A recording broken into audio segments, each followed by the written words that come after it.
To begin with today's lecture, हम समझेंगे आज कंज्यूमर केसेस फाइल कैसे करते हैं. However, ये समझने से पहले कि उन्हें फाइल कैसे करते हैं, I'll just give you a brief कि कंज्यूमर केसेस होते क्या है. So, कंज्यूमर प्रोटेक्शन एक्ट 2019 का एक एक्ट है जिसके तहत हम ग्राहकों को सहूलियत दी गई है कि हम अपने अधिकारों के लिए लड़ सकते हैं कोर्ट के अलावा एक ट्राइब्यूनल के थ्रू, जो उसे हम कंज्यूमर कमीशंस कहते हैं. तो अभी कंज्यूमर कौन है?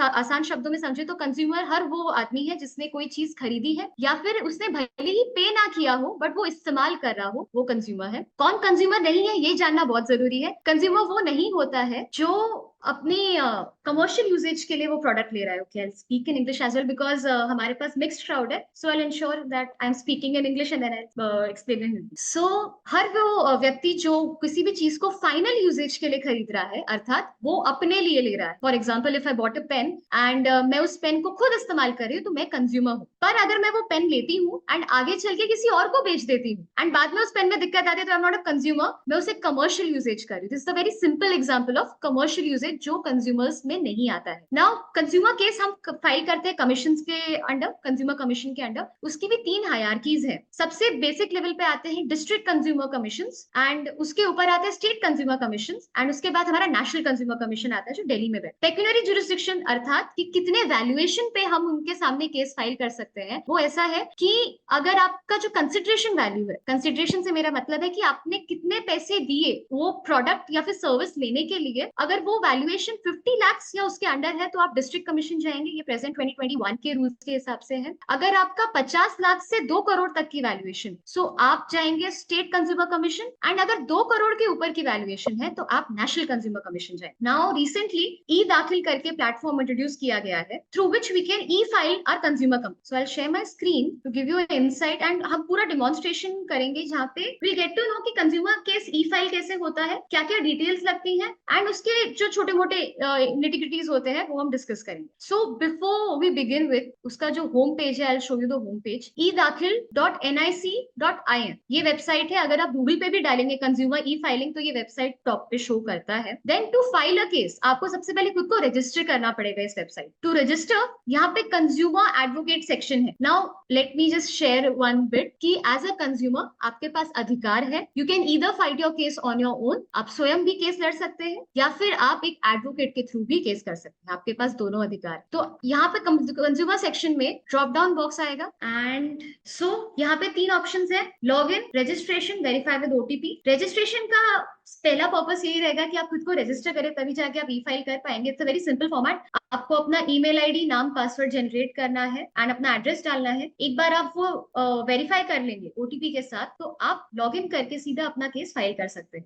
I won't go with the registration process because it's a very simple thing to do. I'll directly move forward to the filing. So I have my account ready and this is the name of the advocate through which we are filing. Now we'll file a new case for today. ये यहाँ पे first tab towards the left, first option, file a new case. We won't, हम confused बिल्कुल नहीं होंगे. We'll directly select the first option and we'll accept the disclaimer given to us. Now a fresh consumer case. CC इसका short form. हमेशा case filing जब आप करेंगे consumer का एंड आपको केस का नंबर मिलेगा तो उसमें सीसी का जो अर्थ होता है वो कंज्यूमर केस होगा. हमें ऑप्शंस आता है national consumer, state consumer, district consumer. अभी खास बात ये है इस प्लेटफॉर्म की कि आप जैसे ही वैल्यूएशन डालेंगे ये प्लेटफॉर्म आपको अपने आप करेक्ट जुरिस्डिक्शन में भेज देगा. तो आपको एज अ कंज्यूमर टेंशन लेने की जरूरत नहीं है कि मेरी वैल्यूएशन कहाँ जाएगी, मुझे पेक्यूनरी जुरिस्डिक्शन का मतलब नहीं पता. तो you need not worry about the pecuniary jurisdiction, अर्थात वैल्यूएशन के हिसाब से अपने आप ये वेबसाइट आपको करेक्ट फोरम में फाइल करवा देगी. Now for today I'll file a very simple case for 150 rupees and cause of action. अभी cause of action हम समझते हैं क्या होता है.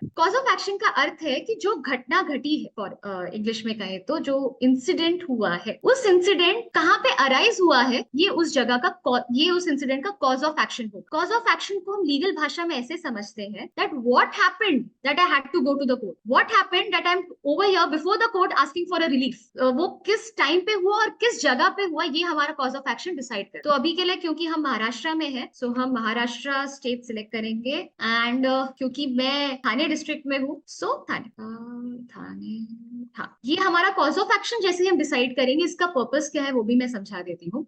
2 तरह की जुरिस्डिक्शन होती है केसेस को फाइल करने के, पेक्यूनरी एंड टेरिटोरियल. पेक्यूनरी में आप सबको समझा चुकी हूँ, that is the valuation, consideration आपने कितना पे किया है अपने प्रोडक्ट या सर्विस को लेने के लिए, अर्थात कितने मूल्य में आपने वो चीज खरीदी या सर्विस, ये आपका पेक्यूनियरी जुरिसडिक्शन डिसाइड कर। टेरिटोरियल का अर्थ है कि जिस जगह पे कॉज ऑफ एक्शन हुआ है, अर्थात अगर जिस दुकान से आपने वो पेन लिया वो वाशी थाने में है, या फिर जिस कई बार कंज्यूमर केसेस प्रॉपर्टी रिलेटेड भी होते हैं कि आप बिल्डर के खिलाफ, डेवलपर के खिलाफ केस कर रहे हैं, तो वो प्रॉपर्टी जो है अगर वो थाने डिस्ट्रिक्ट में है तो उसका कॉज ऑफ एक्शन थाने आएगा। हमारे पास एक ऑप्शन ये भी है कंज्यूमर केसेस को फाइल करते वक्त कि जहां पे कंज्यूमर रह रहा है हम वहां पे भी केस कर सकते हैं, तो यहाँ पे उसका कॉज ऑफ एक्शन जहाँ पे आप रह रहे हैं आप वो जगह भी सिलेक्ट कर सकते हैं। या फिर आपके पास एक ऑप्शन ये भी है कि जहाँ पे अपोजिट पार्टी रह रही है वहां पे भी आप केस कर सकते हैं। तो ये ऑप्शंस दिए गए हैं कंज्यूमर लॉ में, एंड उसका पर्पस ये है कि consumer is a beneficial legislation. इसका बनाने का पर्पस ही यही था कि हम बेनिफिट दे पाए टू द कंज्यूमर, एंड इसीलिए हमें इतना वाइडर एस्पेक्ट दिया गया है to select where we want to fight. तो एक बार हम कॉज ऑफ एक्शन सिलेक्ट करते हैं, हमें अपना कंप्लेनेंट का नाम डालना है। कंप्लेनेंट का अर्थ है the person who is filing the complaint, जिसको दुविधा हो रही है, हम कहेंगे तो वादी, उसका नाम हम यहाँ पे डालेंगे। आज के लिए मैं मेरा ही नाम डाल दूंगी, वैशाली शर्मा। हमारा मोबाइल नंबर आएगा यहाँ पे, and then email ID I would prefer कि आप डालें, please enter valid phone number.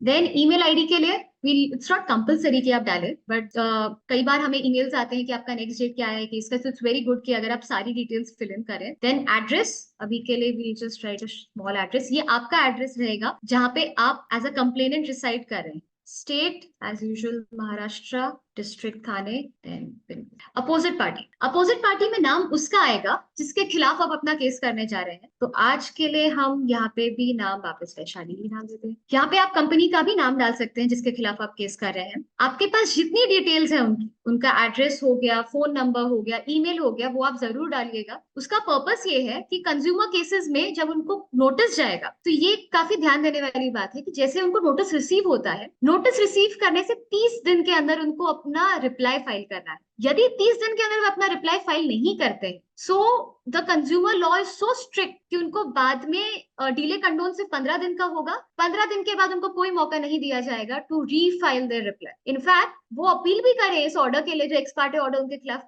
पास होगा, they don't have a right. The consumer law is so strict in those. So moving on, the state is Maharashtra, district is Thane, and pin code as usual 400703। Advocate का नाम यहाँ पे compulsory इसलिए आ रहा है because जो मैंने अकाउंट बनाया है वो एडवोकेट के नाम से बनाया है। यदि आप एज अ कंज्यूमर कर रहे हैं so it's not compulsory. Case summary यहाँ पे अगर आपकी इच्छा है, if you wish you can write the case summary, otherwise you can save the draft and move on to the next step. यहाँ पे मेरा एप्लीकेशन को नंबर मिल गया, सो ये एप्लीकेशन आप नंबर संभाल के अपने पास कॉपी पेस्ट कर लीजिएगा। जरूरत कंपलसरी भी नहीं है बिकॉज अपने आप आपके रिकॉर्ड में रहने ही वाला है। नाउ कंप्लेनेंट के एक्स्ट्रा कंप्लेनेंट भी हम ऐड कर सकते हैं। एडिशनल कंप्लेनेंट का टैब इसलिए दिया गया है। एडिशनल कंप्लेनेंट के एग्जांपल्स अभी मैं दे रही हूँ, तो ऐसा हो सकता है कि आप अगर बिल्डर के खिलाफ केस कर रहे हैं एंड आपके जॉइंट होल्डर है फ्लैट्स के, तो उन दोनों का नाम यहाँ पे, एक का फर्स्ट कंप्लेनेंट में आ जाएगा, सेकंड कंप्लेनेंट का एडिशनल कंप्लेनेंट में आप उस डिटेल्स को ऐड कर सकते हैं। नाउ फर्स्ट अपोजिट पार्टी की डिटेल्स तो मैंने यहाँ पे ऐड कर दी थी। हाउएवर अगर अपोजिट पार्टी भी 3-4 है तो उसके लिए एडिशनल अपोजिट पार्टी का अलग से टैब है, सेम डिटेल्स ऐड करनी है, नाम, नंबर, एड्रेस, एंड जैसे आप उनको सेव करते रहेंगे तो यहाँ पे जो रिकॉर्ड्स मेंशन्ड है वहां पे वो आते रहे। Now we move on to the documents upload. अभी consumer case filing is bit different than e courts filing. यहाँ पे फर्क ये पड़ता है कि हमें हर चीज सेपरेटली अपलोड करनी है। अभी कंज्यूमर केस को फाइल करने के लिए एक स्पेसिफिक फॉर्मेट दिया गया। That format is available on the official website of Consumer Forum as well, and it's provided in the list also. What you can do is you have to specifically upload those documents that's required over here. If there are documents keeping aside these, then there's a tab of add document. We'll one by one go through everything. Index सबसे पहला document है। Index हम सब जानते हैं उसका अर्थ क्या है, कि जो आपके केस की पूरी समरी है, फर्स्ट पेज जहाँ पे आप सारा मेंशन करेंगे कि क्या क्या आप कर रहे हैं, वो अभी के लिए I file a dummy document, ये हमारा इंडेक्स हो गया। Now it's getting uploaded and it's been uploaded. Now list of dates and events, ये इस डॉक्यूमेंट में आपको अपने केस का सिनॉप्सिस डालना है in a tabular format, where starting from the last date and date के राइट साइड में you are gonna mention what had happened on the date, and date wise आप प्रेजेंट तक का स्टेटस लिखेंगे, so that when you will argue your case admission के लिए, I tell you the procedure also consumer case का इसके बाद। सो उस टाइम पे कंज्यूमर फोरम में जो मेंबर्स बैठे होंगे, प्रेसिडेंट बैठे होंगे, उनकी सहूलियत हो जाएगी। They will be able to understand your case in a gist using this list of dates and events. इसको हम सिनॉप्सिस भी कहते हैं हमारी भाषा में, and it is a compulsory document to be filed. So you please ensure that you have this drafted perfectly for your case. Memo of parties. Memo of parties document का अर्थ है कि जो कंप्लेनेंट है वो अपना नाम एंड उसके नीचे अपना एड्रेस, जहां पे वो सारे डॉक्यूमेंट सर्व करवाना चाहेगा। अर्थात अगर अपोजिट पार्टी आपके केस में अपेयर हो जाता है and now they wish to serve you their reply, वो अपोजिट पार्टी आपको अपना रिप्लाई देना चाहती है, आप उस दिन कोर्ट नहीं जा पाए, तो वो आपके घर भिजवाएंगे या जिस एड्रेस पे आप चाहते हैं वहां पे भिजवाएंगे। तो वो एड्रेस आपको मेमो ऑफ पार्टीज में सबमिट करना है, so that the court will be knowing and the opposite party will be knowing where they need to contact. So ये हमारा मेमो ऑफ पार्टीज है। इसको हम कई बार मेमो ऑफ एड्रेस भी कहते हैं हमारी कोर्ट की भाषा में। And we'll upload this document as well. Now complaint with affidavit. Complaint आपका नॉर्मल फरियाद जो है, जो आप कहना चाहते हैं कंज्यूमर फोरम को कि आपने क्या खरीदा, उसमें क्या क्या होना चाहिए, मैं one by one list down करती हूँ जितना एक बेसिक कंप्लेंट में होना चाहिए। First you have to list down who you are. आप कौन है, आपको ये बताना है। आप ऑब्वियसली कंज्यूमर है, परंतु आपका नाम क्या है, आप कहाँ रहते हैं, आप क्या काम करते हैं। सेकंड, आपको बताना है कि वो जो प्रोडक्ट है आपने सर्विस लिया वो कब लिया, किस तरीके से लिया। अर्थात आप उनकी दुकान पे गए या फिर आपने उनसे ईमेल के थ्रू वो सर्विस के लिए कॉन्वर्सेशंस किया, आपको वो बताना है। फिर आपको ये बताना है कि आपने वो प्रोडक्ट या सर्विस जो लिया है उसकी डिस्क्रिप्शन देनी, कितने कंसिडरेशन में लिया। अगर आपने पार्टली पे किया है, अर्थात अगर आपका प्रोडक्ट जो था वो 100 रुपए का था और आपने 50 रुपए दिया, ये बोल के कि आई यूज एंड आई पे यू दो दिनों के बाद, 3 दिनों के बाद, सो दैट इज पार्टली पे। तो आपको वो भी मेंशन करना है कि आपने पार्ट पेमेंट्स किया था। फिर उसके बाद you need to specify why you are before the consumer court. अभी कंज्यूमर फोरम जाने के 2 कारण होते हैं, एक डेफिशिएंसी ऑफ सर्विस एंड दूसरा unfair trade practice. To explain in brief, deficiency of service का अर्थ है कि जो काम आपने कर लिया या फिर जो प्रोडक्ट आपने लिया वो चीज नहीं कर पाया जिसके लिए उसे लिया गया था, या फिर प्रॉपरली नहीं कर पाया जिसके लिए लिया गया, या फिर वो सर्विस जिसके लिए आपने अपोजिट पार्टी को अप्रोच किया था वो पूर्ण तरीके से नहीं दी गई है। सिंपल शब्दों में कहें वापस एग्जांपल के साथ, तो आपने एक कंपनी के पास गए थे आप अपना हेयर ट्रीटमेंट कराने के लिए। वो हेयर ट्रीटमेंट 4 फेजेस में होने वाला था एंड सेकंड फेज पे जाके कंपनी ने आपको बोल दिया कि भाई अब हम वापस आपको नहीं दे सकते आपका हेयर ट्रीटमेंट। तो ये डेफिशिएंसी ऑफ सर्विस है, जो काम के लिए आपने उनको पैसे दिए थे वो काम उन्होंने पूरा आपको नहीं करके। दूसरा aspect unfair trade practice. Unfair trade practice का अर्थ है कि जो प्रैक्टिसेस या फिर जो तरीके से अपोजिट पार्टी काम कर रही है वो मार्केट के हिसाब से गलत है, या फिर हम उसको कह सकते हैं गैर कानूनी माना जाता है। सिंपल एग्जांपल कहें तो बिल्डर है, बिल्डर ने आपके साथ अग्रीमेंट फॉर सेल साइन नहीं किया एंड आपको ओसी नहीं दे रहा है, these are all unfair trade practice. या फिर उसने आपके साथ ऐसा अग्रीमेंट साइन किया जिसके क्लॉजेस आर अगेंस्ट यू, उसके इंटरप्रिटेशन काफी सारे हो सकते हैं, एग्जाम्पल्स काफी सारे हो सकते हैं, but he is doing something which is against your right as a buyer of the house. तो ये अनफेयर ट्रेड प्रैक्टिस है। तो ये 2 कारण होते हैं कंज्यूमर कोर्ट जाने के। आपको ये स्पेसिफाई करना है कि इन 2 कारणों में से या फिर तीसरे कारण जो भी है आप क्यों कंज्यूमर फोरम में आए हैं। एंड लास्ट में आपको ये मेंशन करना है कि आप मांग क्या रहे हैं कंज्यूमर फोरम। आप ऑब्वियसली आप डैमेजेस मांग सकते हैं, आप जो पैसा आपने पे किया है वो वापस मांग सकते हैं। हम जब प्रॉपर्टी के लिए केसेस करते हैं, फ्लैट्स के लिए केसेस करते हैं, तो हम एस्केलेटेड प्राइस भी मांगते हैं। अर्थात अगर 2010 में मैंने फ्लैट लिया था, आज 2020 हो गया एंड अभी तक अगर मुझे फ्लैट नहीं मिला है तो प्रॉपर्टी की वैल्यू भी बढ़ी है, वो एस्केलेटेड प्राइस में मांग सकती हूँ। मैं मेंटल एगनी के लिए भी पैसा मांग सकती हूँ एज अ कंज्यूमर, कि जो मुझे मानसिक पीड़िता हुई है आपका काम सही नहीं करके देने से, उसके लिए मैं अपना क्लेम मांग सकती। तो ये आपका प्रेयर होगा स्पेसिफिकली बाइफर्केटेड कि आप क्या मांग रहे हैं कंज्यूमर फोरम से। इस कंप्लेंट के साथ आप एक एफिडेविट जोड़ेंगे। एफिडेविट का अर्थ बहुत सिंपल होता है कि आप कसम खा रहे हैं, you are taking an oath that आपने जो भी कंप्लेंट में लिखा है वो सत्य है, आपको उसकी पूरी जानकारी है एंड उसके अलावा ऐसा कोई भी डॉक्यूमेंट नहीं है जो आप फाइल इस वक्त है और आप नहीं कर रहे हैं फाइल। आप ऑब्वियसली एक प्ली मांग सकते हैं कि अगर और डॉक्यूमेंट मुझे मिले तो मैं फ्यूचर में फाइल करूंगी, बट एफिडेविट का एक सिंपल अर्थ ये होता है। सो लिमिटेशन, इसके नीचे अगर हम इन्फॉर्मेशन पैनल देखेंगे तो वहां पे कुछ चीजें डिस्क्राइब की गई है जो आपको कंप्लेंट में डालनी है, वो भी मैं आपको आज ब्रीफ कर देती हूँ। लिमिटेशन का अर्थ है हमारे पास केस फाइल करने के लिए समय होता है कानून के अंतर्गत, कि अगर आज कॉज ऑफ एक्शन हुआ है, अर्थात आज वो घटना घटी है जिसकी वजह से आपको कोर्ट जाना पड़ रहा है, तो आज से लेकर आपके पास केवल 2 साल है कोर्ट जाने के, अनंत काल नहीं है। You do not have eternal time कि आप कभी भी कोर्ट चले जाए। You have limitation of 2 years. Within 2 years you have to approach the consumer commission. Now there is a exception to this. This exception is the rule of continuous cause of action limitation act के अंतर्गत. continuous cause of action का अर्थ क्या है? इसका अर्थ है कि जो गलत हुआ है, जो cause of action arise हो रहा है, वो हर दिन हो रहा है. ऐसा कब होता है? ये अक्सर हम देखते हैं तब होता है जब हम प्रॉपर्टी या फिर फ्लैट रिलेटेड केसेस में हम रिसर्च करेंगे तो हमें पता चलेगा कि अगर फॉर एग्जांपल बिल्डर ने आपको कहा था कि वो 2023 दिसंबर में आपको फ्लैट देगा, उन्होंने आपको दिसंबर में नहीं दिया, उन्होंने आपको जनवरी में भी नहीं दिया, फेब में भी नहीं दिया, एंड ये होता गया 24 तक. तो इसका अर्थ ये है कि हर दिन वो गलत आपके साथ हो रहा है. The cause of action is arising every day. It is a continuous cause of action. Hence the limitation over here is not 2 years but it is extending every day, क्योंकि हर दिन वो आपके साथ गलत हो रहा है. इसके ऑब्वियसली लीगल इंटरप्रिटेशंस काफी सारे हैं. आई वुड नेवर सजेस्ट कि आप गूगल पढ़ के जाएं. It is always good to hire someone and consult them, but ये लिमिटेशन का कंसेप्ट है. फिर उसके बाद सपोर्टिंग डॉक्यूमेंट्स. सपोर्टिंग डॉक्यूमेंट्स में क्या क्या डालना चाहिए? सपोर्टिंग डॉक्यूमेंट्स में आपको सबसे पहले तो रिसीट डालनी है,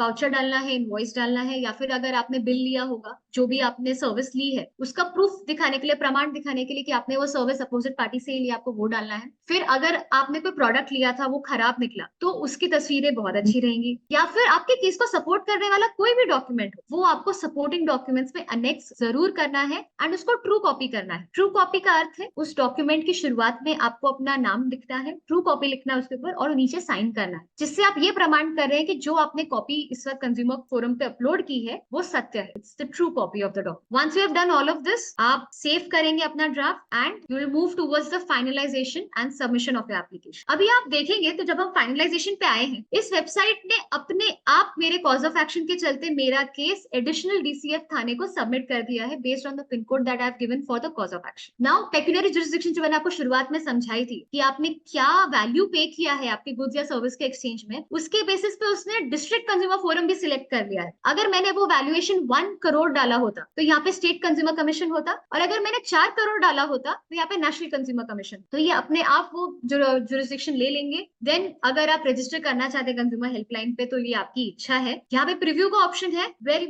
आप देख पाएंगे कि आपने क्या क्या सबमिट किया है एंड वो एक कंपाइल्ड डॉक्यूमेंट्स में कैसा लग रहा है. Now this website also allows you कि आप एक बार कंफर्म कर ले कि आपने जो जो डिटेल कंप्लेनेंट की डाली है, अपोजिट पार्टी की डाली है, एड्रेसेस डाले हैं, list of date in chronological order, अर्थात लास्ट से लेके फर्स्ट डेट पे क्या हुआ आपने वो लिस्ट सबमिट की है, सारे रिक्वायर्ड डॉक्यूमेंट्स अपलोड किए हैं, आपने वेरीफाई कर लिया अपनी पूरी कंप्लेंट को एक बार, तो फिर जाके आप फाइनलाइज करेंगे अपनी कंप्लेंट को और सबमिट कर देंगे.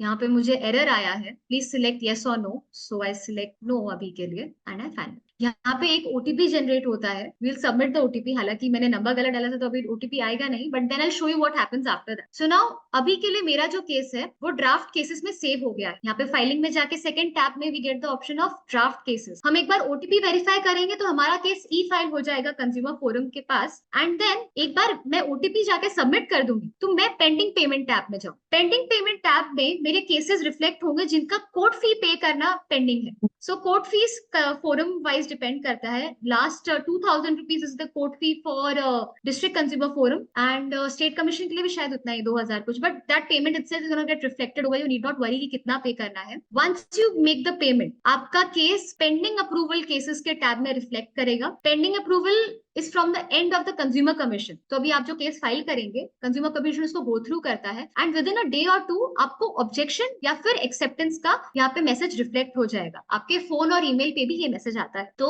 जो ऑब्जेक्शन अगर आता है तो जो भी ऑब्जेक्शन होगा आपको वो कंप्लाई करना है एंड वापस अप्रूवल के लिए भेज देना है. यहाँ पे फिर रिवर्ट केसेस का टैब आएगा. Now once your case gets approved for the final stage तो यहाँ पे वो अप्रूव्ड केसेस के टैब में रिफ्लेक्ट करेगा. नाउ वंस अप्रूव्ड केसेस के टैब में वो रिफ्लेक्ट होता है, that means you have to just take your case file and submit it to the respective consumer commission. Now I understand that हम सोच रहे होंगे कि ऐसा क्यों है कि हमें ऑनलाइन फाइलिंग के बाद भी फिजिकली सबमिट करना पड़ेगा, बट अभी के लिए the procedure is not that very established. Online filing एक बार आप कर देते हैं तो आपको 3 कॉपीज जाके सबमिट करनी है कंज्यूमर फोरम में. वंस यू सबमिट दैट आपका केस का फर्स्ट डेट आपको मिल जाए. So this is in all about consumer e filing and I hope I was very clear. Malvika ji, can we move on to doubt session and question answer? So, Lalit sir has addressed this query, but Vaishali, can you tell us what is the verification clause and if it is important? But for Okay. everyone to know, what's a verification clause?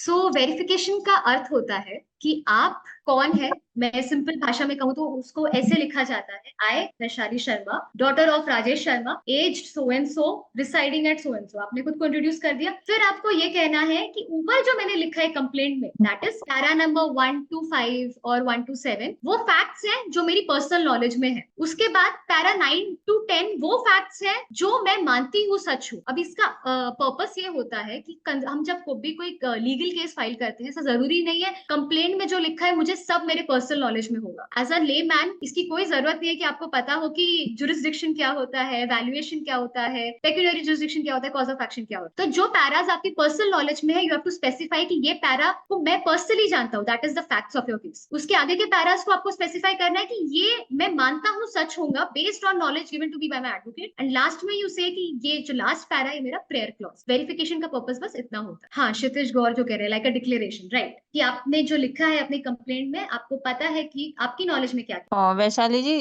अगर 2 crore का flat deliver होना था तो service हम लोग कैसे major करेंगे उसका अमाउंट, कोर्ट फीस हाँ, कैसे? तो हाँ, court fees is not based on a valuation, it is based on which consumer forum you are approaching. हाँ, बट आपका कंसिडरेशन कितना आपने पे किया है उसके बेसिस पे आपका कोई केस का वैल्यूएशन डिसाइड होता है। फॉर एग्जाम्पल 2 करोड़ का फ्लैट है, आपने पार्ट पेमेंट अब तक सिर्फ 36 लाख किया है, तो 36 लाख ही आपके कंज्यूमर केस का वैल्यूएशन है, अर्थात आपका केस डिस्ट्रिक्ट फोरम ही जाने वाला है। अगर आपने 2 करोड़ का 2 करोड़ पे कर दिया है तब आप जाएंगे state commission. So it is not on the value which it is promised, but is the amount that you have paid, जिसके बेसिस पे वैल्यूएशन डिसाइड होती है। नेक्स्ट क्वेश्चन, क्या ऑनलाइन बॉन्ड लगेगा क्या? If Shivaji ji can elaborate this question, it will be very helpful for me. Then moving on, verification clause is required for complaint. Yes, I just described it is Vaishali ji, participants are raising hand, can I unmute them? Yeah, चलेगा। Yes. Hello. नमस्ते हंकारी जी, कहिए। हाँ madam, हम consumer complaint दाखिल कर रहे हैं, not case, जी, दोनों अलग हाँ, अलग। तो ये सब सिविल प्रोसीजर क्यों फॉलो करना पड़ेगा? ओके। सो ऐसा है कि आप कंज्यूमर कंप्लेंट फाइल कर रहे हैं, नो डाउट, परंतु देश में जितने भी कानून बनेंगे उनके प्रोसीजर दो ही तरीके से चलेंगे, या तो सिविल या क्रिमिनल। अभी कंज्यूमर को उन दोनों को मिक्स करके बना दिया है। सिविल प्रोसीजर इसमें उतने ही समय के लिए फॉलो होगा जब तक आपको अपना कुछ भी रिटन स्टेटमेंट फाइल करना है या एविडेंस रिकॉर्ड करना है। तो सिविल प्रोसीजर फॉलो उतने हद तक ही होने वाला है। हालांकि काफी फास्ट तरीके से ड्राफ्ट किया गया है, जहाँ सिविल प्रोसीजर में 120 दिन में रिप्लाई देना होता है, एंड डिले कंडोनेशन का भी वहां पे प्रावधान है। कंज्यूमर में उतनी सहूलियत नहीं दी गई। Thank you ma'am. Vaishali, do we have fast track courts? Neha is asking. Fast track courts consumer commission ही है हमारे, जिनको एस्टैब्लिश किया गया कंज्यूमर एक्ट के अंतर्गत। Hello ma'am. हाँ, नमस्ते सागर जी। नमस्ते मैम। मैडम, एक मेरा क्वेश्चन है, जैसे आपने बोला कि हम 2 टाइप में कंज्यूमर कंप्लेंट फाइल कर सकते हैं। एक तो हमारा है कि deficiency of the service and हाँ अनफेयर जी। Treatment of the service. तो ये अनफेयर ट्रीटमेंट का जो डिफिनेशन है, मेरा क्वेश्चन है कि उसके रिलेटेड अनफेयर ट्रीटमेंट हम किसे, मतलब सोशली एक्सेप्टेड या उसका कोई ऐसा लार्जली पब्लिक इंटरेस्ट, या कैसे डिफाइन करें? जैसे कि मेरे एक कंसेप्ट है कि हमारा एक हाउसिंग सोसाइटी है जहाँ पे इलेक्ट्रिसिटी कंपनी ने नॉन पेमेंट ऑफ बिल की वजह से विदाउट एनी नोटिस और इंटीमेशन इमरजेंसी सर्विसेज जो होता है, लिफ्ट, फायर, वाटर पंप, इसका कनेक्शन डिस्कनेक्ट कर दिया। तो can it come okay, under the unfair treatment of the services? Why not? Based on the facts जितना आपने मुझे बताया, आपका राइट। लेट पेमेंट था, एंड मैंने ऑब्वियसली पूरा डिटेल नहीं देखा टाइमलाइन का, परंतु लेट पेमेंट के लिए नोटिस भेजना कानून है। Late payment right. के लिए सीधा कनेक्शन काट देना is always against the norm of society. कहते हैं ना, हम एक नॉर्मल इंसान जो करेगा उसके खिलाफ है। राइट, तो इट कम्स अगर under the unfair treatment.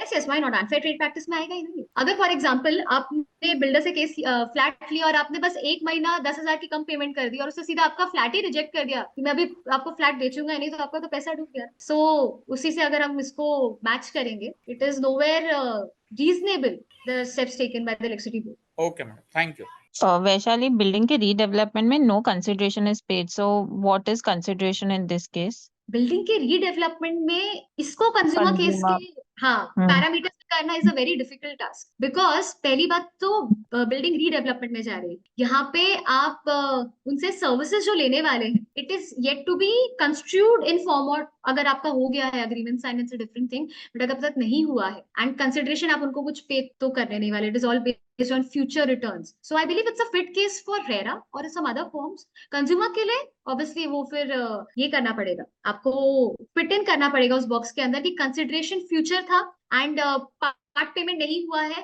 Future payment का प्रॉमिस है, उसके बेसिस पे। Okay, Vaishali, a participant is asking, he had a grievance with the HDFC Bank, so complained to RBI. हाँ, हाँ, RBI ने 50,000 award किया है. So now should they not accept 50,000 and go to consumer court? Or what is your advice? If you are not happy with the order of the ombudsman, जो RBI के ombudsman है, अगर आप उनके order के साथ नाखुश हैं, आप कंज्यूमर जा सकते हैं. ombudsman is not a tribunal. जिस तरह कोर्ट एंड ट्राइब्यूनल कंज्यूमर एक कमीशन है, ऐसा ombudsman कमीशन नहीं है. आपके पास पूर्ण अधिकार है, परंतु अब क्योंकि आपको मिल चुका है 50,000 फ्रॉम आरबीआई, तो अभी बैंक 50,000 के नीचे आपको नहीं बोल सकता है कि मुझे 1 रुपया भी नहीं देना, बिकॉज द आरबीआई का order is binding on the bank, not on you. Okay. Flat was supposed to be delivered in 2017. Now it's 2024. So does this hit the period of limitation? नहीं, इसका एक ये भी है, जजमेंट भी है, Oreo करके from honourable Supreme court of India, कि जब फ्लैट्स की बात आती है तो यहाँ पे continuous cause of action comes into picture. अर्थात जब तक आपको फ्लैट नहीं मिलता है तब तक आपका लिमिटेशन शुरू मतलब लिमिटेशन खत्म नहीं होने वाला है. तो आप जा सकते हैं कंज्यूमर फोरम आज. What is the actual procedure in consumer court, summary or trial? It is a summary procedure. Trial केवल तब होता है जब कंज्यूमर फोरम को ऐसा लगता है कि इस केस में ऐसे एविडेंसेस इन्वॉल्व है जिनका अगर मैं एग्जामिनेशन नहीं करता हूँ तब तक I can not give an order. And there have been numerous judgments of honourable Supreme Court as well, जहां पे ये बोला गया है that consumer forums are not made for trials. वो ऐसे केसेस लेंगे जहां पे समरी प्रोसीजर ही फॉलो होने वाला है. सो where trial comes into picture, like for example recent it's a very old judgment, not recent, जहाँ पे delivery DHFL के through होने वाला था and they did not deliver in time and loss हो गया consumer को. You went to the consumer forum and उसमें limitation of liability clause था. Court said that यहाँ पे trial की जरूरत थी. There was no need of consumer to get into picture and pass an order at all. Consumer को trial का अधिकार नहीं है तब तक जब तक उसको बेहद जरूरी नहीं लगता. That too, for that they have to approach the civil court. हाँ जी. What are the remedies that a consumer court gives? Remedies money monetary ही रहता है, और they can direct. Now monetary में भी you can claim compensation, damages, loss suffered, escalation of price, mental agony. These are the forms of prayers that you can go for and seek from the honourable consumer commission. Okay, Vaishali, just unmuting participants. Namaste, ma'am. नमस्ते ma'am, कहिए. You are very nicely explained that Thank you. session. Really, I like it. और मेरा question ये है कि delay condonation यहाँ पे अलो नहीं है क्या? नहीं ma'am, delay condonation specially in regards to, अगर आप मुझसे ये पूछ रहे हैं कि अपोजिट पार्टी को अगर WS फाइल करना है अपना रिटन स्टेटमेंट, तो उसमें 15 दिन का ही रिलैक्सेशन है. तो अर्थात 30 + 15 45 दिन के अंदर रिप्लाई फाइल करना है. उसके बाद मेरे खुद के केस में I was fighting for the complainant and opposite party के खिलाफ एक्स पार्टी ऑर्डर हो गया बिकॉज उन्होंने शायद 10 दिन का डिले किया था. They were filing on the 55th day. So उनके खिलाफ एक्स पार्टी ऑर्डर्स कर दिया डिस्ट्रिक्ट कमीशन ने. वो स्टेट कमीशन गए, state commission on the first date reject कर दिया एप्लीकेशन, साइटिंग की it is a very decided thing. There is no delay condonation in consumer. If it's been ex parte you have to proceed ex parte. No, madam. Our complaint is above 2 years. Okay, you can file a delay condonation application citing की क्या कारणवश आप delay हुआ आपसे. हाँ, yes. कर सकते हैं क्या? हाँ, you can do that, but उसके लिए भी एक स्पेसिफिक पीरियड है. As of now not able to recall, but I'll have to check and I'll provide it to you in the chat box itself. Electricity का shock लगने की वजह से एक पर्सन की डेथ हो गई है और उसका केस चल रहा है, लेकिन उसे कोई की कंपनसेशन नहीं मिला है, तो हम कंज्यूमर कोर्ट में फाइल कर सकते हैं ना? It is the efficiency of against electricity board आप जरूर जा सकते हैं. हाँ, लेकिन वो ना अगले मंथ में वो 3 ईयर कंप्लीट हो रहा है अभी. वो पार्टी डोंट. हाँ, 3 year. Okay. 2 months are remain. Okay. That parties don't know their limitation, and poor parties is there. No even is elder there. Then I believe honestly on these grounds it's better if they go to civil court for claiming damages, या फिर जो ये है आपका electricity board है उसके खिलाफ writ करना भी गलत ऑप्शन नहीं रहेगा. हालांकि poor family I can understand, खर्चे costing itself is gonna be huge for them, but 1 साल का delay it's never going to get condone consumer में. और मैडम जो इलेक्ट्रिसिटी बोर्ड है ना, वो फेक यानी कि मिस्टेक से कुछ बिल निकाल देते हैं और वो बहुत सारे दिन लग जाते हैं, फिर एडमिनिस्ट्रेशन को दिया जाता है. लोक अदालत में दिया जाता है. और मीटर फाल्टी होने की वजह से वो बिल आता है, होम का, घर का 1 लाख, 1 से 1.5 लाख रुपए बिल आता है। तो क्या हम कंज्यूमर कोर्ट में फाइल कर सकते हैं? Why not? Why not? Obviously you can do consumer case. In fact, लोक अदालत में वो बुलाते हैं, मैंने भी देखा था वो प्रोसीजर। एंड लोक अदालत में आपसे दो ऑप्शन बोलते हैं, या तो आप पे करो या फिर आप लिखित में दे दो कि आप पे करोगे। तो अगर आपने लिखित में दे दिया तो आपका केस पूरा चला गया। तो never, to all the participants over here, कभी भी आप ऐसे अंडरटेकिंग दे रहे हैं, सोच समझ के दीजिएगा। इट नहीं अमाउंट्स टू नहीं, एडमिशन ऑफ डेट। लिखित में दिया नहीं है, लेकिन अभी वो लिमिटेशन कैसे पकड़े? हाँ, अभी वो 2-3 साल हो बिल गए से, वो। अच्छा उस बिल को भी 2-3 साल हो गए। हाँ, एक बात है, गलत बिल आया था। आप उन्होंने आपके खिलाफ कुछ केस तो किया नहीं होगा, आई एम अज्यूमिंग अब तक तो किया नहीं होगा। मीटर लेके गए वो अभी, और नोटिस भी मीटर दे ही रहे हैं अभी। नोटिस दे रहे हैं। बिल कब का है? 3 साल पहले का? 2021। 21, 3 साल होने वाले। 3 साल के बाद तो और वो भी क्लेम नहीं कर पाएंगे आपसे। नहीं, वो क्या बोलते उसे, थकबाकी, जो क्या थकबाकी मध्ये टाकले, थकबाकी में डाला है वो लाइट बिल, और वो नया मीटर नहीं दे सकते अभी उस फैमिली को। उन्होंने मीटर कनेक्शन ही काट दिया। नहीं, वो जो होता है ना, वो जो बिल है वो थकबाकी प्रीवियस। मैं समझ नहीं पा रही। वैशाली जी, ये थोड़ा ऑफलाइन हम लोग कर सकते हैं क्या मैम का क्वेरी सॉल्व, इफ दैट्स हाँ हाँ, नो ओके? इश्यूज। इनफैक्ट चलेगा? आप हाँ, कांकेश जी को मेरा ये शेयर कर सकते हैं, इफ पॉसिबल जरूर डिटेल्स। जरूर। ये contact personally. Hi, Vaishali. I really like the session. But I had a query on the fast track courts. तो मुझे, I wanted to ask you कि is there under Consumers Act, is there any procedure given, or any I mean, for the courts to wind up the cases in necessary or stipulated timelines? Actually हाँ, इन Yes, it is, law right? अगर हम, किताब में लिखा है कि आपको 2 महीने के अंदर केस खत्म करना है, परंतु 2 months. दिक्कत ये है that everything is burdened up. Courts are burdened up, tribunals are burdened up, consumer commission भी बर्डनड अप है। सो इसीलिए वो समय बढ़ जाता है। एंड प्रोसीजर शॉर्ट है, बट कंज्यूमर का कंपेयर टू कोर्ट्स के प्रोसीजर से कंज्यूमर फोरम जो है, कमीशन जो है, जहाँ पे हम इसका केस फाइल करते हैं कंज्यूमर का, वहां पे प्रोसीजर बहुत सिंपल है कि आप नोटिस भेजेंगे, अपोजिट पार्टी रिप्लाई फाइल करेगा, आप एविडेंस देंगे, वो एविडेंस देगा, एंड आर्ग्यूमेंट्स हो जाए। ट्रायल नहीं है इन केसेस, अगर जरूरत नहीं लगती। Okay, but then you are saying कि they normally exceed, क्योंकि in our country, if you see, lot of consumers don't go to the consumer cases because of this reason कि अरे it is an elongated process, time लग जाता है, and they really don't want to. It's that they compromise on the principles of justice just to let go the time. ऐसा होता है. So yeah, that's why I've been approached for all these things. So that's why I've just thought I'll just put that across to you. Thank you. That is- Thank you for answering. Bye. Thank you so much. Vaishali, if the case is of hybrid nature, then what will be the remedy? Hybrid nature, I am sorry. It has civil and criminal elements to it. So what will be the remedy? Civil and criminal elements भी होंगे। आपको ये समझना है कि अगर आप civil remedy approach कर रहे हैं, जैसे कंज्यूमर या सिविल कोर्ट, तो आप सिर्फ पैसे के रूप में कंपनसेशन मांग सकते। क्रिमिनल जो बेनिफिट है, मतलब क्रिमिनल जो हम प्रेयर होता है इस जेल का, वो आप नहीं मांग सकते हैं। सिविल एंड क्रिमिनल एलिमेंट्स भी होंगे तब भी। एंड अगर आप क्रिमिनल प्रोसीजर के हिसाब से केस करते हैं, एफआईआर या फिर प्राइवेट क्रिमिनल कंप्लेंट, तो आप सिर्फ सजा मांग सकते हैं, आप पैसा कंपनसेशन नहीं मांग सकते। बस इतना ही फर्क है। Okay. And Vaishali, does it help to register the complaint on National Commission helpline? Is it of any benefit? Yes it is. In fact consumer helpline consumers उनके लिए बनाई गई है जो खुद केस लड़ना चाहते हैं। So it is always benefit to approach them. And in fact I have observed there is a change in environment in consumer commission from past 1 year now. They are getting more helpful and helpful towards the consumer. Okay. Now we'll take questions from the participants. Unmuting Sahil, sir. Ma'am, I'm just going one step further. My question is pertaining to the execution 25 and 27. Okay, so my concern is that if an order has been passed, if the matter has been disposed, and the opposite party has not appealed against the order nor has complied with the order, then the consumer has to file a separate case, what we call as execution. So why do we have to file an execution? Because not complying the order itself amounts to contempt of the court. So why do I, being a consumer, have to file a separate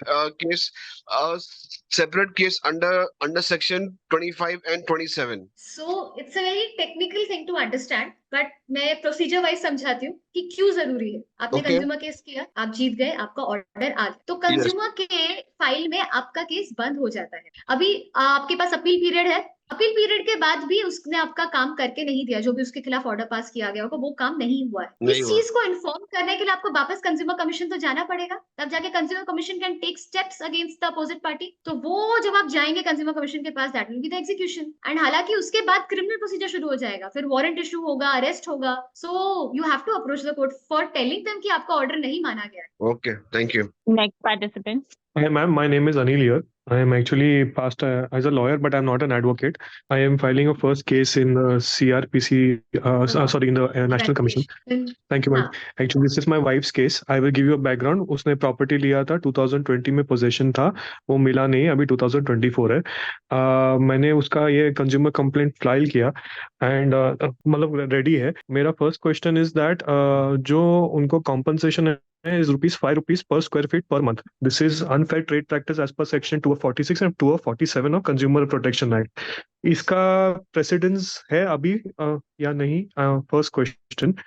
Second is मेरे कुछ friends है जो दिल्ली में थे, उनका pecuniary jurisdiction was more than 2 crores, तो वो NCDRC में अप्रोच किया था and their case took 5 years, मतलब और अभी तक कंप्लीट नहीं हुआ। So they took उनके जो advocates, they've taken an alternate remedy is filing of economic offense wing में EOW, जिसमें उनको रेमेडी जल्दी मिलता है। इसका मुझे नहीं कुछ आइडिया है, can you explain a little more on this? And बस इतना ही था। एंड वो पेक्यूनरी मतलब जो 246 247 है उसमें आई कैन आर्ग्यू ना, कोई प्रेसिडेंस है कि नहीं, खाली can you help me in that? Okay, so first question of yours कि जो उन्होंने आपको लेट, कैन यू डिस्क्राइब जो आपने मुझे बताया ना, पर स्क्वायर फीट पर डे के हिसाब से ₹5 पर स्क्वायर फीट पर मंथ है, मतलब 9,008 या 9,000 होता है per month rental income for delay, for delaying this, and you are saying that this is a unfair trade not as per practice. market, unfair trade practice. It is not as per market rate, जो वहाँ पे 80,000 चल रहा है 3 BHK Okay, का। so I'll तो tell you the meaning. हाँ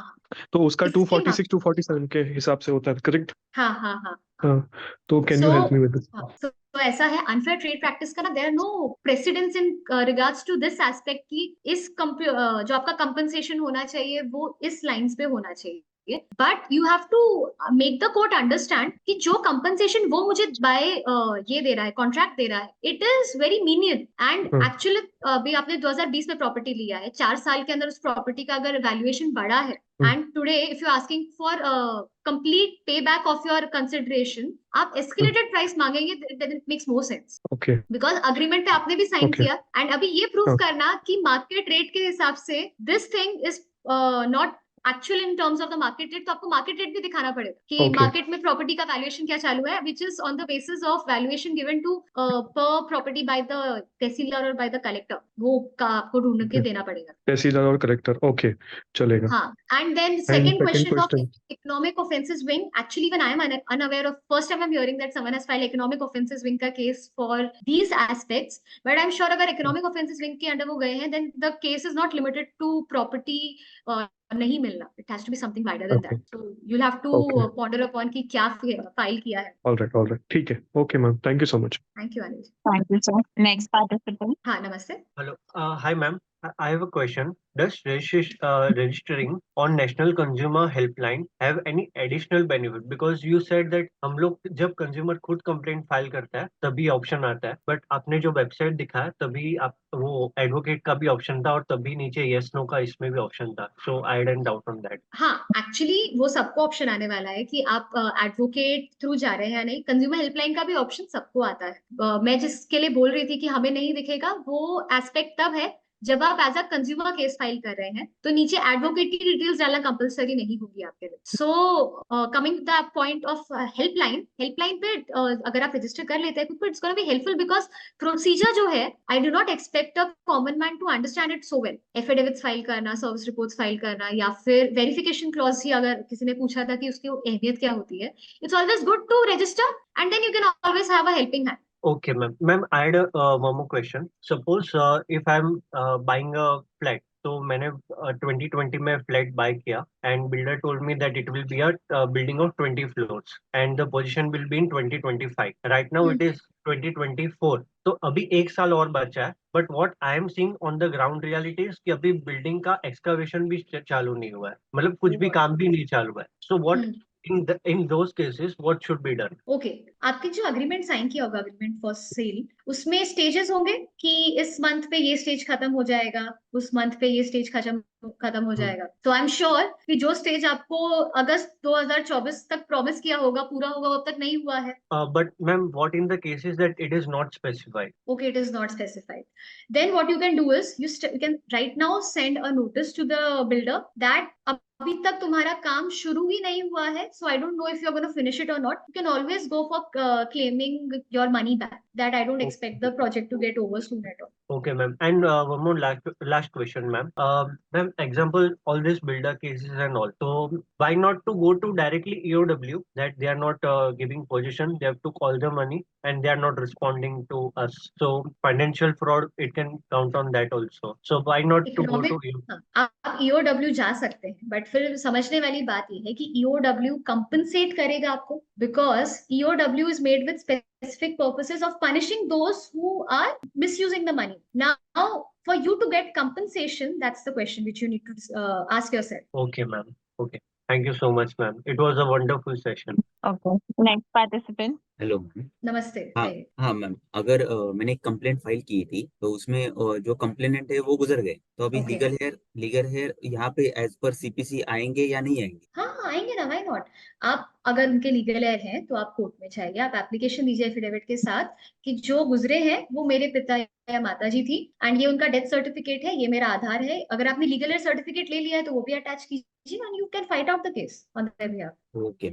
और एक बात थी, जब हम कंप्लेंट फाइल करते हैं तो हैंड रिटन कंप्लेंट स्कैन करके अपलोड कर सकते हैं या टाइप हुआ ही चाहिए? ओके. और वहाँ पे जो फॉर्मेट्स है वो फॉर्मेट में हम लोग कोई अमेंडमेंट कर सकते हैं जो वहाँ पे रेडीमेड फॉर्मेट है? व्हाई नॉट, जो फॉर्मेट में है उतना होना चाहिए, उसके अलावा आप और डाल सकते हैं. Okay. Thank you ma'am. Okay. Next participant, take your question towards the end. Next participant. Hello. Namaste. Am I on? Yes, Sir, we can hear you. Thank you. I am a member of a cooperative society. I bought the premises in 94. In 2016, for their own reasons, the management said, no, you cannot hold garages, and they filed a suit in the cooperative court. No order has been passed. They are praying that I be declared I am not a member and that the garages belong to the society. No order is passed. It is sub judice. But for 8 years, they have prevented me from entering the compound. My car has got rotted in the garage. I'm paying the dues. Can I claim compensation from the society? You can claim compensation from the society, but not through consumer courts. You are not a consumer to the society, neither is society a service provider to you. However, it is pending since 8 years in the society cooperative court, right? Yes. And any orders had been passed, interim orders? Yeah, they wanted an injunction against me selling it. It was refused and they got the order from the appellate court. That is all. So they got an order from the appellate court and you are bound by that order as of now. Injunction against selling it. That was all. No order against, but they have claimed that the garage belongs to them. You can always file an application before the cooperative court and ask for a leave. It takes too long, madam. It takes too long.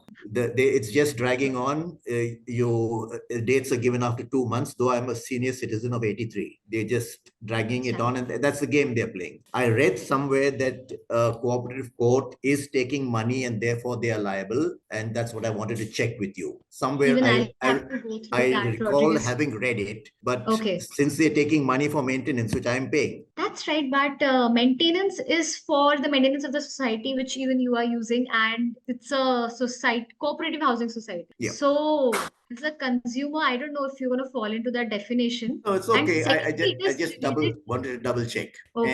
Thank you very much. You're very knowledgeable and very vocal. Keep it up. Thank you. Cheers. Next participant. Hello. Hello, ma'am. Namaste. My name is Niranjan and I'm a law student. And just I want to ask something. My friend is there. He brought home buy some one home appliance, and last 2-3 day back.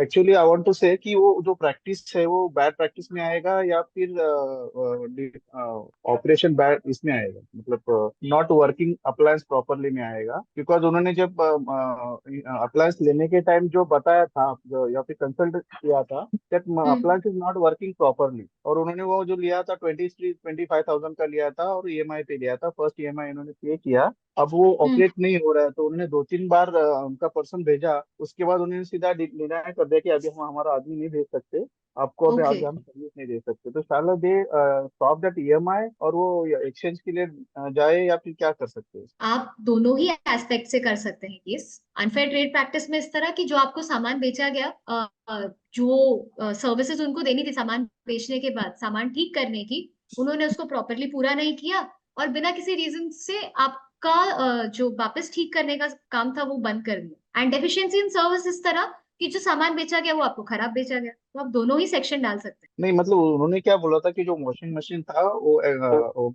उसमें continue पानी लगता है, और इन्होंने जब लेने time बताया था कि हमारे पास पानी खाली 1 घंटा आता है, बट दैट्स वाई उन्होंने बोला नहीं हो जाएगा आपका मशीन वर्क करेगा, और अभी वो 1 घंटे में यू वर्क नहीं हो रहा है, तो उसमें क्या कर सकते हैं? आप ऑब्वियसली केस कर सकते हैं अनफेयर ट्रेड प्रैक्टिस के अंदर कि हमने इनको बताया था हमें क्या क्या जरूरतों के हिसाब से वॉशिंग मशीन चाहिए, और इन्होंने हमें से झूठ कहा कि ये चल पड़ेगा उस कंडीशन में भी, एंड उस कंडीशन में वो चला ही नहीं सामान। तो फिर ईएमआई हम स्टॉप करें या फिर कैसे, उनके लिए लेटर लिखे क्या कर सकते हैं, क्योंकि ईएमआई तो आप उनको सीलिंग लेटर कैसे लिखिए, करेंगे? नोटिस भेजिए उनको सबसे पहले कि आपने हमें प्रॉमिस किया था, आपने ये माल बेचा, आपने कहा था ये ऐसे ऐसे चलेगा, अब ये नहीं चल रहा है, अभी आप ये माल उठा के लेके जाइए, मुझे मेरा पैसा वापस कीजिए जितना मैंने पे किया, एंड ईएमआई भरना स्टॉप कर दीजिए। ओके, अच्छा, एंड ये केस भी कर कंज्यूमर खुद कर सकता है या फिर एडवोकेट से हम कराए ये आप खुद भी भेज सकते हैं। मैं कभी नहीं कहूंगी कि एडवोकेट के थ्रू लीगल नोटिस भेजना जरूरी है, आप खुद भी भेज ओके सकते हैं, पर लीगल नोटिस की जो भाषा है, अगर आपको चाहिए कि प्रॉपर कानूनी तरीके से लिखी जाए तो फिर एडवोकेट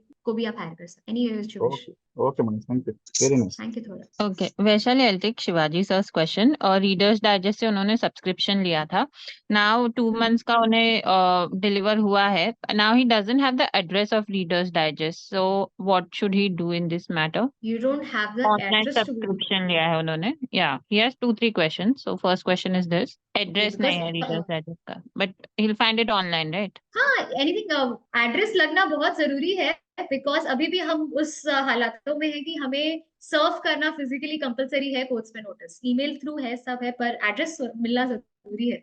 आप ढूंढिए कहीं से, तो उनकी कंपनी है अगर रजिस्टर्ड तो एमसीए पे देखिए और उनकी वेबसाइट पे देखिए, अगर वेबसाइट पे भी नहीं है तो कहीं से तो पता लगवाइए उनका एड्रेस कहाँ पे है। And Vaishali, if it is complaint is filed online, so will the hearing also happen online? Sir is asking.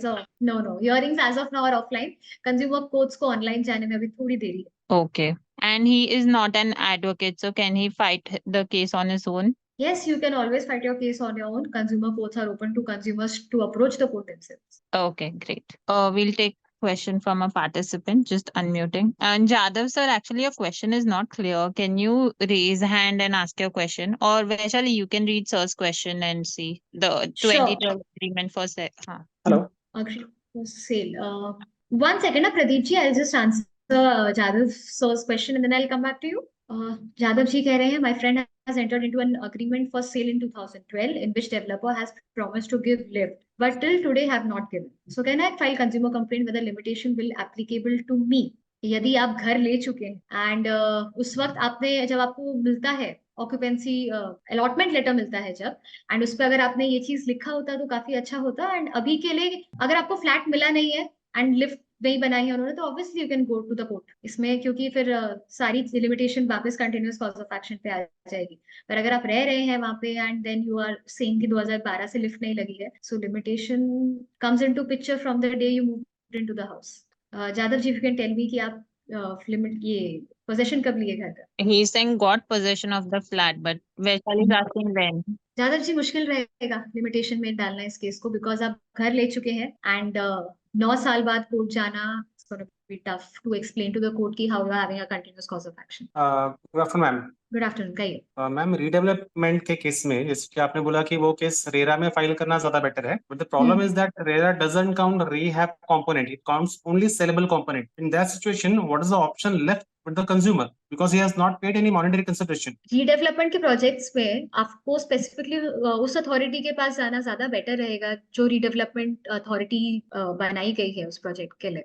मुझे नाम याद नहीं आ रहा है इस वक्त, महाराष्ट्र की है, I am not able to recall, but you can always file a complaint over there as a consumer.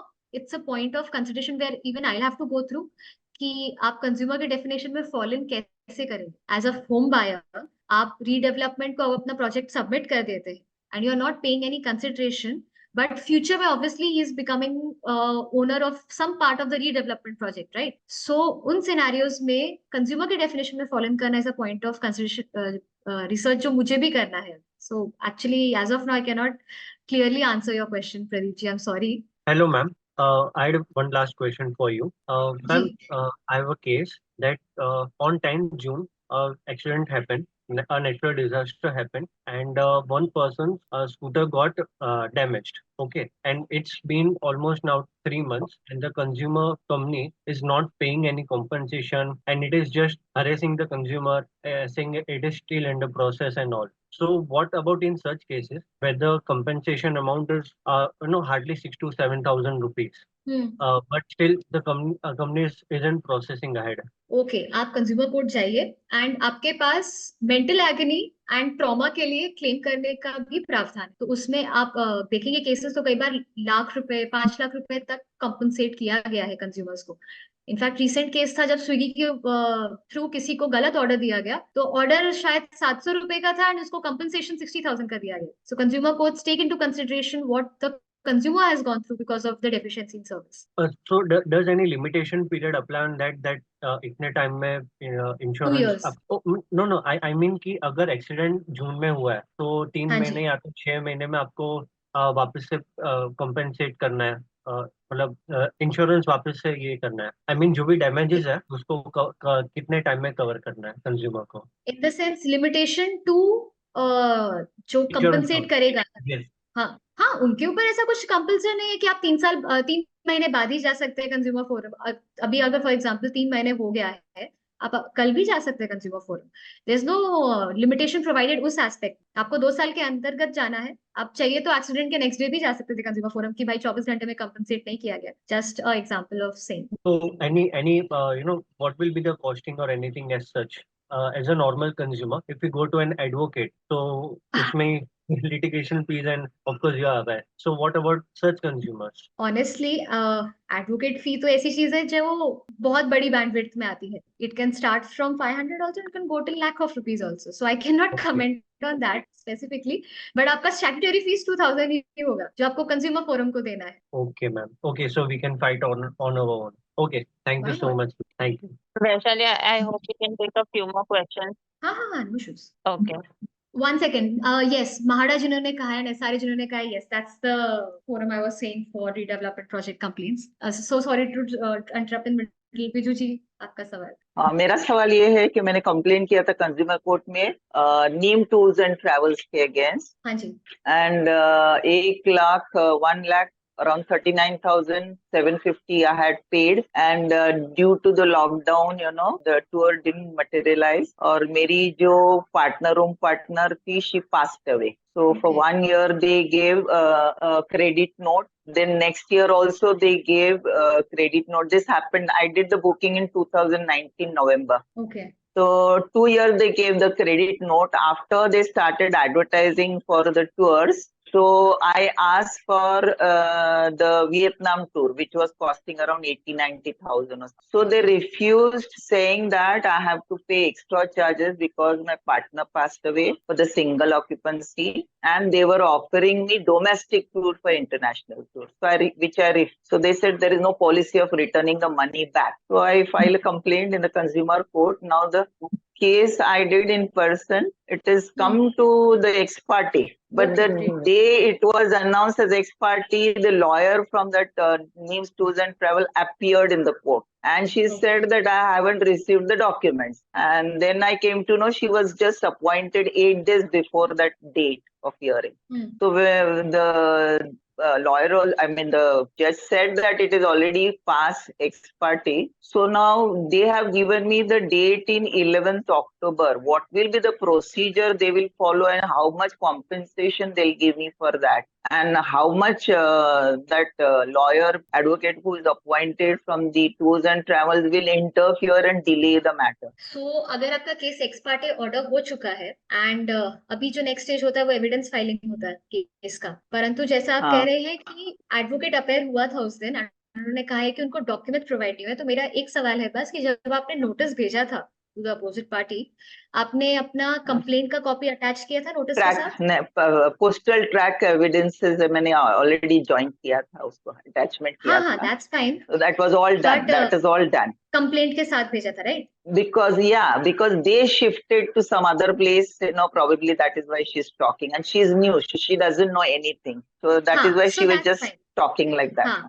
You need not worry then about that. अगर कंप्लेंट इनप्रॉपर भेजी जाती, सिर्फ कंप्लेंट भेजते, डॉक्यूमेंट्स नहीं भेजते, तब उनके पास एक डिफेंस था। अगर वो ऐसा कह रही हैं, so honestly, once ex parte orders have been passed, it cannot be taken back even through appellate court. So district commission में she cannot make any application, even if she goes to state commission on the first or second date, the matter is to be dismissed ex parte cases में। So now आपके लिए आपके and पे दो ही stages बचे हैं, एक evidence file करना, दूसरा आर्ग्यू करना केस। तो हो गया, वो एविडेंस भी दिया मैंने, एफिडेविट भी दिया, उसको सब कुछ हो गया है। So they have given after 4 months, this October 11th date is. So on that day, they will pass the order for settling the compensation. नहीं, आपको केस आर्ग्यू करना है। आर्ग्यू इन द सेंस आपको समझाना है कि क्या हुआ था, एंड देन उनको कोई डाउट होंगे तभी पूछ लेंगे वो आपसे, एंड देन उसके बाद जो डेट मिलेगी वो ऑर्डर के लिए मिलेगी। Okay, so that date will be for the next order. So what is their settlement percentage, at what percentage they give the rate of interest for the compensated amount and all that? Okay, that is fixed? Fixed in the sense, हम civil courts में usually it is given on the basis of RBI return rate, 9% और 7%, 6%, ये interest मिलता है। And हालांकि consumer forums don't work on interest specifically. अगर आप उनको एक्सप्लेन नहीं कर पाते हैं कि हमने इंटरेस्ट का क्लॉज था कॉन्ट्रैक्ट में या इनवॉइस में, सो इंटरेस्ट नहीं मिलता है, परंतु कंपनसेशन मिलता है कि कितना डिले हुआ। सो कीपिंग इन माइंड कि एज अ कंज्यूमर 2 साल हो चुके हैं एंड उनको कितना रीजनेबल लग रहा है अमाउंट, तो उतना वो देते हैं। सो फुल कंसिडरेशन 4 साल के ऊपर हो गया, 2019 में पैसे दिए थे ना, तो 4 साल तो हो गए। So you argue on your behalf, मतलब a line of argument which just came to my mind, ऐसा हो सकता है कि अगर फॉर एग्जांपल आपने शायद 1 लाख कितना दिया था आपने? 1,39,750, अराउंड 140 यू कैन से। सो अगर आज मैं कंज्यूमर कोर्ट को कहूँ कि मैंने इनको 1 लाख रुपया दिया, आज का एफडी का रेट चल रहा है 7.2%, so that means 7,000 a year, and 4 साल अगर मैं एफडी में भी पैसा डालती तो आज मुझे 28,000 का इंटरेस्ट आ जाता, एंड वो भी मैं एफडी बोल रही हूँ। अगर शेयर्स में इन्वेस्ट करती, किसी अच्छी कंपनी में कोई भी तरह इन्वेस्ट करती, तो उतना पैसा मुझे आने वाला था, एंड आज वो पैसा मैंने इनको दिया एंड मुझे उसका रिटर्न कुछ नहीं आ रहा है। That can be a line of argument from your and कि मुझे कंपनसेशन उस हिसाब से मिलना चाहिए, because I lost my value of money also. Okay, so the next hearing I can argue that. Next hearing is your argument, so accordingly you can. Thank you so much. Thank you. Thank you, ma'am. Vaishali, just one last question I'll take from the registration form. So if an online complaint has been filed and some mistakes were made in the facts, so can it be amended in the future? Is there any provision? Or a fresh complaint has to be filed? Please. An online consumer complaint has been filed and some mistakes were made in the facts. So can it be amended in future or a fresh complaint can be filed? Is there any remedy for this mistake? Okay, so अगर आपने form fill करते वक्त, consumer का form fill करते वक्त गलती की है, तो आप रिक्वेस्ट कर सकते हैं कंज्यूमर फोरम को कि आप एक वो ऑब्जेक्शन रेज कर दें एंड आप फॉर्म करेक्ट कर दें। अगर आपकी कंज्यूमर कंप्लेंट के अंदर गलती है, जो ड्राफ्ट आपने सबमिट किया है कोर्ट में उसमें गलती है, तो आपको अमेंडमेंट फाइल करना पड़ेगा। There is no need to file new complaint, आप अमेंडमेंट कर सकते हैं तब तक जब तक आप अपने केस के फैक्ट्स नहीं बदल रहे हैं एंड आप नई प्लीडिंग्स ऐड नहीं कर रहे हैं। प्लीडिंग्स का अर्थ है कि आप केस का रुख चेंज नहीं कर रहे हैं, सेम लाइन पे, बट टाइपिंग एरर हो सकता है या किसी भी टेक्निकल गलती आप करेक्ट कर सकते हैं। Okay, so I think Vaishali ji, we are done with the queries. Thank you so much for such a detailed explanation on e-Dakhla and resolving all the queries. Thanks. Thank you so much, Malvika ji. Thank you so much, Plea, for allowing me to be really helpful for people. Thank you.